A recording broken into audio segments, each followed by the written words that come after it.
Pay Attention, Carter Jones by Gary D. Schmidt. Chapter 6. The Umpire. Quote, "The umpire is the ultimate arbiter of fair play from the moment when the coin is tossed to begin the game through the final counting of the runs. An expert on the rules of cricket, the umpire brings to the contest fairness, close observation, and a sense of the game's tradition." Unquote. My mother was standing outside the open garage when we got home, the empty, open garage. "Is the Jeep really dead?" said Emily. "I'm afraid so," said my mother. "So are we going to get another one?" My mother closed the garage door, and suddenly I got it. There wasn't going to be another Jeep. For the same reason we'd never gotten another microwave when the glass in the old one blew out. For the same reason I gave my bike to Annie and never got another one. For the same reason we had a computer so old it couldn't play games, which we didn't have anyway, so it didn't matter. For the same reason Annie and Emily and Charlie got new sneakers for school, but I didn't. "Miss Emily," said the butler, "I will be your transportation for the president." "You're going to drive us in the eggplant every day?"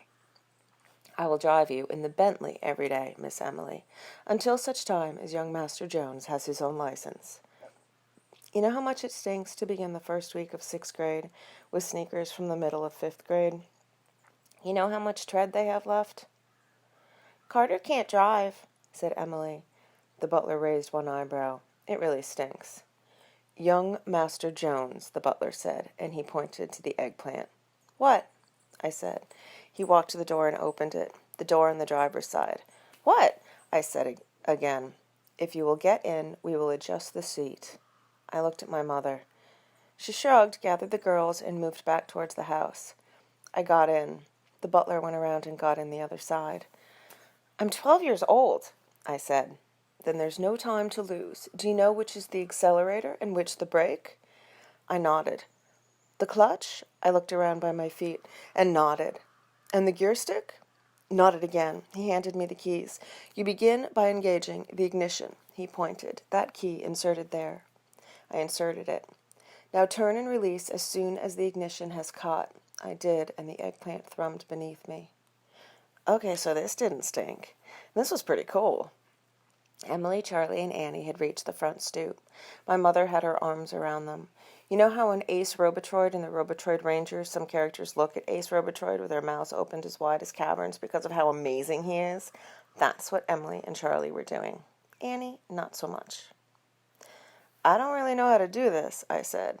"You are getting ready to put the Bentley into R for—" "Reverse," I said. "Excellent. Put your left hand on the gear stick." I did. The butler put his hand over mine. "Press down on the clutch." I pressed down. "And now put the gear stick into reverse." I did. "And using your right foot, gently press down on the accelerator and gently lift your foot off the clutch until you feel the engine bite." I pressed down on the accelerator and lifted my foot off and felt the engine bite. "We shall discuss the meaning of the word gently another time. Now release the handbrake." I did, and I felt the eggplant purr in readiness. It was so cool. "Look back over your left shoulder." Good. Now lift up slightly on the clutch again. Press down slightly on the accelerator. Hold the wheel quite straight. I did, and the eggplant rolled back along the driveway with the smooth power of a planet in its orbit. "If you continue turning in that direction, young Master Jones, you will reposition the row of hostas." "Thank you. Exactly right. That should relieve your mother's mind considerably." We passed the row of hostas. "And will you be mindful of the black walnut tree at the end of the drive?" I was mindful of the black walnut tree at the end of the drive. "Engage the brake, please," said the butler. I did. "Well done. Shall we do it properly and take the Bentley once round the block?" he said. I nodded. "Back out into the road, please. Wait to turn. Wait, wait. Now, young Master Jones, nicely done. Straighten the wheel, and there you have it. Prepare to change gear, and then press down lightly upon the accelerator." And I did have it. And I did prepare to change gear. And I did change. And okay, so the eggplant stalled. But I started it again, and I pressed down lightly on the accelerator, and the eggplant rolled forward. And I turned the corner, and we drove past the Ketchum's azaleas, and the Briggs's rhododendrons, and the Rockcastle's holly hedge, and the Kirch's petunias, and Billy Colt's house. Can't believe how much I wanted Billy Colt to be outside and to see me, but he wasn't. And around the next corner, the eggplant thrumming and purring beneath me, and sometimes the butler's hand on mine to help with the steering, but mostly not. And when we got home, the girls and my mother were all standing on the front stoop with Ned, still watching like an ace Robotroid and the Robotroid Rangers, even Ned. We stopped in the driveway since my mother had closed the garage door. I put the eggplant into neutral. I turned off the ignition. I took out the keys and handed them to the butler. We got out. Emily and Charlie and even Annie clapped. My mother smiled this weird smile like I had just grown up or something. Talk about rights. Even Ned was pretty excited, and you already know what happens when Ned gets excited. Well done, young Mr. Carter. Very well done indeed. It is such a cool car. Your grandfather would have agreed, though his diction might have differed.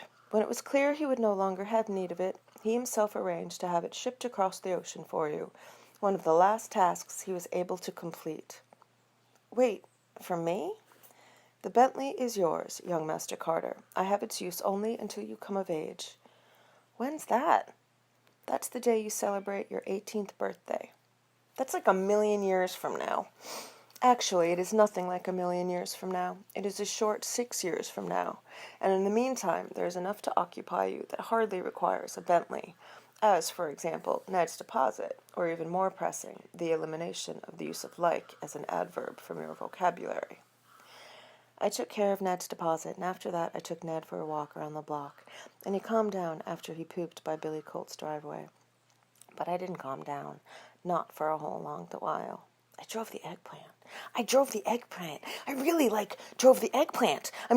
drove the eggplant, which I would own once I come of age. And when I got back to the house, I said to the butler, "Thanks, Mr. Bowles Fitzpatrick. Are you sure it isn't 16? The butler smiled a little and said, "Quite sure, young Master Carter. Now, as you are here, Miss Anne is struggling with setting the timing on her metronome. Perhaps some brotherly assistance would be apt." That night I gave her some brotherly assistance, just this once. And that night, after hamburgers and french fries, and I ate my french fries with a fork just to show how mannered I was, I didn't even say anything about how Mr. Bowles Fitzpatrick ate his french fries with vinegar instead of ketchup like any civilized person is supposed to do. My mother asked the butler where he was staying. "Thank you, madam," he said. "I have taken rooms let by Mr. Krebs just a few blocks from—" "Carson Krebs's father?" I said. "I believe so, yes. Perhaps you know the boy?" "Not really." "A young lad who has had to grow up rather quickly," said the butler. My mother nodded. "Are the rooms—" My mother hesitated, and I know what she wanted to ask. My father had a study downstairs with a pull-out couch and a bathroom down the hall. She looked like she was wondering what I was wondering. Wouldn't it be easier if Mr. Bowles Fitzpatrick just moved in? "The arrangement suits everyone well," the butler said, and the moment passed.